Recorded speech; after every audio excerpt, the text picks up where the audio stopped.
ओम जामदग्नाय विद्महे महावीराय धीमहि तन्नो परशुराम प्रचोदयात्।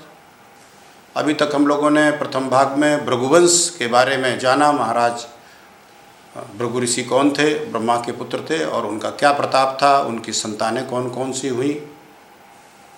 इसके बाद दूसरे भाग में हमने भृगु ऋषि के पुत्र ऋचिक ऋषि, उनके विवाह और उलटफेर के कारण क्षत्रिय वंश में ब्राह्मण स्वभाव के बालक की उत्पत्ति और ब्राह्मण वंश में क्षत्रिय स्वभाव वाले बालक की उत्पत्ति, यानी भगवान परशुराम के जन्म तक को समझा।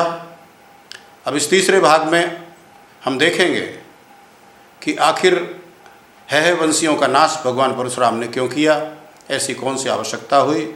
लोक में बड़ी एक भ्रांति फैली रहती है कि भगवान परशुराम ने पृथ्वी को क्षत्रियों से विहीन कर दिया, सारे क्षत्रिय मार डाले 24 बार 21 बार।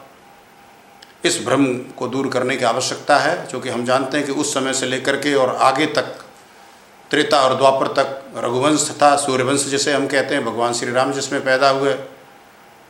आपका उधर सोमवंश था जिसमें भगवान श्री कृष्ण पैदा हुए, महाराजा जनक अलग थे और भी ढेर सारे क्षत्रिय नरेश थे जो जनक की सभा में आए भी थे, हम आप सब जानते हैं।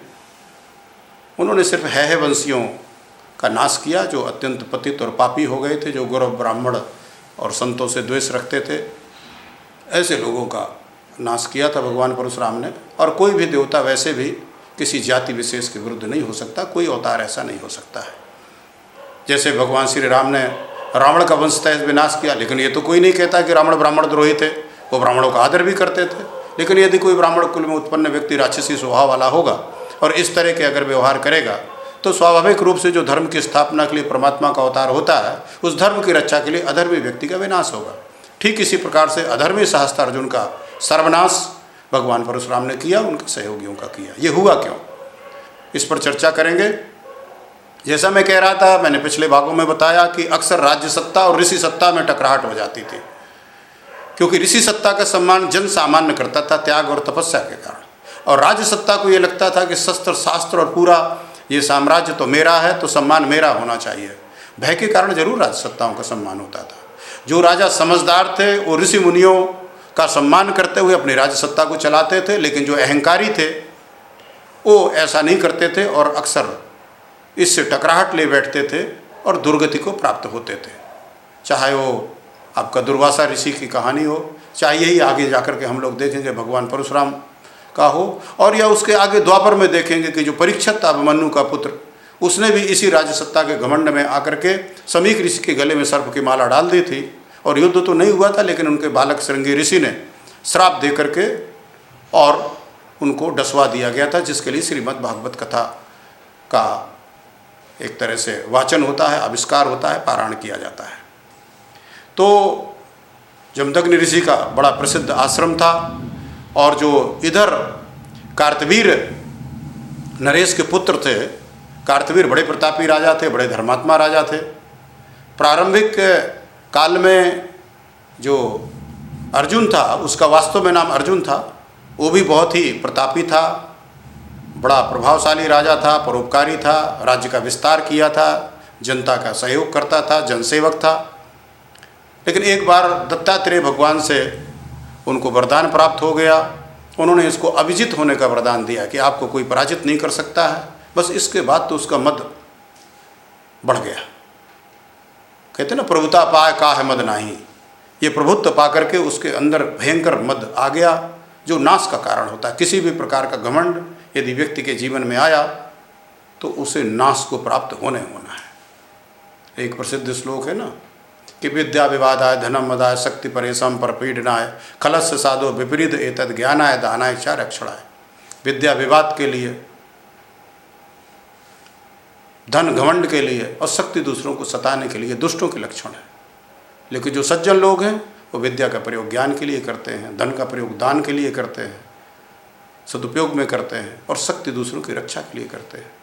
यही दुष्ट और सज्जन की पहचान है। तीनों चीज़ें दुष्ट के पास भी हो सकती है और सज्जन के। उनके प्रयोग देख करके आप समझ सकते हैं कि कौन दुष्ट है और कौन सज्जन है। अपनी शक्ति, अपनी विद्या, अपने धन का प्रयोग कैसे कर रहा है कोई। तो एक बार सहस्त्रार्जुन इसी तरह से युद्ध के प्रयाण में गया हुआ था, लौटते वक्त संध्या हो गई और जमदग्नि ऋषि के आश्रम में रुके। जमदग्नि ऋषि ने उनका आतिथ्य सत्कार किया, सोचा मेरे क्षेत्र का राजा यहाँ पर रुका हुआ, उसको कोई असुविधा ना हो। जमदग्नि ऋषि के पास एक गाय थी जिसकी बड़ी सेवा करते थे, कपिला नाम की धेनु। उसके प्रभाव से उन्होंने राज्योचित स्वागत किया, जिसको देख करके ये जो अर्जुन था, जिसमें सहस्त्र भुजाएं आ जाती थी, सहस्त्र हाथियों का बल आ जाता था, वो उसको बड़ा आश्चर्य हुआ कि आखिर ऋषि कुल में इस तरह की सुख सुविधाएं कैसे हो सकती है जो मेरे राजवंश में नहीं है। उसके घमंड बढ़ने का एक और कारण था कि उसने एक बार हंसी हंसी में रावण को पराजित कर दिया था, और पराजित ही नहीं, उसको ला करके अपने यहाँ कथा तो आती है कि घुड़साल में बांध रखा था, क्योंकि एक बार ये वेत्रवती नदी में अपनी महारानियों के साथ विहार कर रहा था और इसने 1000 भुजाओं से उस नदी का प्रवाह रोक दिया। उधर रावण का शिविर लगा हुआ था, नदी की धार उल्टा बहने लगी और रावण का शिविर डूबने लगा। रावण ने कहा ये क्या बात है, नदी उल्टी कैसे बहने लगी। रावण उस नदी के पार पार आते देखा तो देखा कि सहस्त्रार्जुन इस तरह से बैठा हुआ है, 1000 भुजा फैला करके इसने नदी का प्रवाह रोक रखा। रावण ने इसको ललकारा, दोनों में कहा सुनी हुई, और कौतुक में ही इसने रावण को पकड़ लिया और पकड़ लाने के बाद अपने यहाँ बांध दिया। रामचरितमानस में इसका जिक्र आता है, एक बार सहस भुज देखा, धाय धरा जो जंतु विषेका, कौतुक लाग नगर ले आवा, तब पुलस्त मुनि जाय छुड़ावा। 2 प्रसंग मिलते हैं, एक बार तो ये लगता है भगवान परशुराम ने ही आकर के छुड़वाया था, और दूसरा पौलस्त मुनि जो रावण के पिता में थे, बाबा थे, उन्होंने आकर के छुड़ाया। तो रावण को जीतने के बाद तो ये महारावण बन गया, समझिए, इसके घमंड का कोई संभार ही नहीं रहा। प्रातः इसने जमदग्नि ऋषि से कहा कि भाई आप ये बताइए कि आपके आश्रम में इस तरह के भोग कहाँ से आए जो मेरे राज्य में नहीं है। राज्य की रसोइयों में जो खाद्यान्न पाकान उपलब्ध नहीं हो, आपके यहाँ कैसे उपलब्ध हुआ। जमदग्नि ऋषि ने कहा कि राजन, ये आपके लिए विशेष रूप से हमने प्रार्थना करके अपनी ये कपिला धेनु से प्राप्त किए हैं, जिससे आपको और आपकी सेना को कोई असुविधा न हो। राजा ने कहा आपको इस सब की क्या ज़रूरत है, ये धेनु आप मुझे दे दीजिए, मुझे तो अक्सर प्रयाण करना पड़ता है, उसके लिए इतना राशन पानी लेकर के चलना पड़ता है, फिर ये मेरे पास रहेगी तो मुझे ये सब लेके नहीं चलना पड़ेगा, और आपको तो वैसे घास फूस खाना यहाँ कोई ज़रूरत नहीं, अधिक से अधिक दूध पीना, उसके लिए पर्याप्त गाय हैं आश्रम में। जब तक इसने कहा कि नहीं राजन, ये पशु नहीं है, ये मेरे परिवार की सदस्य है, मेरी बेटी की तरह है, आप इस तरह की बात मत करिए, मैं इसे नहीं दे सकता हूँ। लेकिन फिर राजा का क्या, बोला कहा सारी संपत्ति तो राजा की होती है, तुम कैसे कह सकते हो ये आश्रम मेरा है और इसलिए जो कुछ भी तुम्हारे पास है वो सब मेरा है। अपने सैनिकों से कहा इस गाय को छीन ले चलो। गाय को जबरदस्ती जो सहस्त्रार्जुन के सैनिक थे उसको खोल करके घसीट करके ले गए, बछड़ा रमाता रह गया। जमदग्नि ऋषि निराश होकर के उद्विग्न मन में बैठे रहे।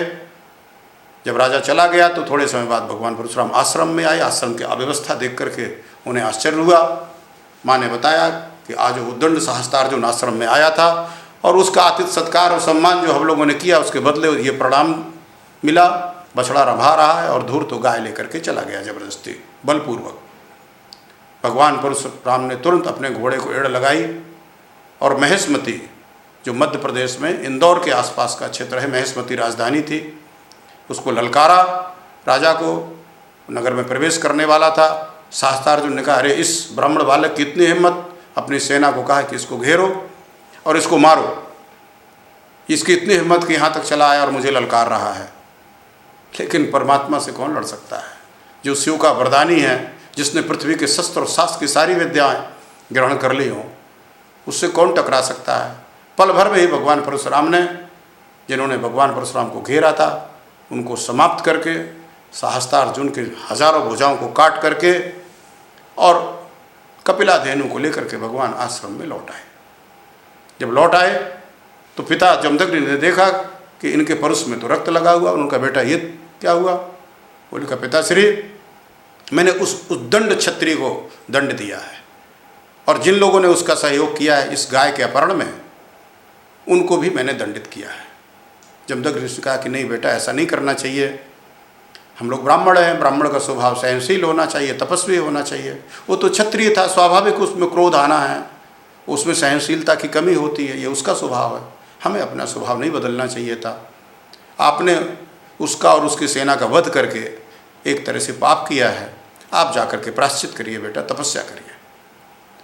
पिता से अनुमति लेकर के उनकी आज्ञा के अनुसार भगवान परशुराम तुरंत पर्वत को जाकर के मंदराचल पर्वत में तपस्या के लिए प्रारंभ कर दिया। और इधर जो पुत्र शेष 100 पुत्र थे सहस्त्रार्जुन के, जो उस समय भाग खड़े हुए थे, जो बचे हुए पुत्र थे, वो आए और आश्रम में ध्यान में बैठे हुए जमदग्नि ऋषि के सिर को काट दिया। फिर तो माँ ने चीत्कार करके रोना प्रारंभ कर दिया। पूरे आश्रम में चीत्कार मच गया। माँ का चीत्कार सुन करके मंदराचल पर्वत से भगवान परशुराम की तपस्या भंग हुई और वो भाग करके यहाँ पर आए और माँ से सारा वृत्तांत जाना। माँ रेणुका सती हो गई जमदग्नि ऋषि के साथ में, और इन्होंने संकल्प लिया कि अब मैं इस कुल का संपूर्ण नाश करूँगा। और तब भगवान परशुराम जी ने 21 बार अभियान करके सहस्त्रार्जुन के जितने पुत्र जो शेष बचे थे उनका वध किया। उस दुष्ट राजा को सहायता देने वाले जो अन्य राजा थे उन सबका भी भगवान परशुराम ने दंड दिया। इस प्रकार से जैसा कि परमात्मा का संकल्प है कि धर्म की स्थापना के लिए अवतार लेते हैं, उन्होंने इस अधर्मी राजा का नाश किया। इस अधर्मी राजा का सहयोग करने वाले सभी राजाओं को मारा उन्होंने। लेकिन जो उस समय भी कुछ सात्विक नरेश थे, अच्छे मार्ग पर चलने वाले राजा थे, उनसे भगवान का कोई वैर नहीं था और ना उन्होंने ऐसा कुछ किया। आगे फिर इस युद्ध के बाद और इस सहस्त्रार्जुन के पूरे वंश के नाश के बाद आगे का क्या घटनाक्रम हुआ वो हम आपको अगले भाग में बताएंगे। जय जय परशुराम, जय जय परशुराम।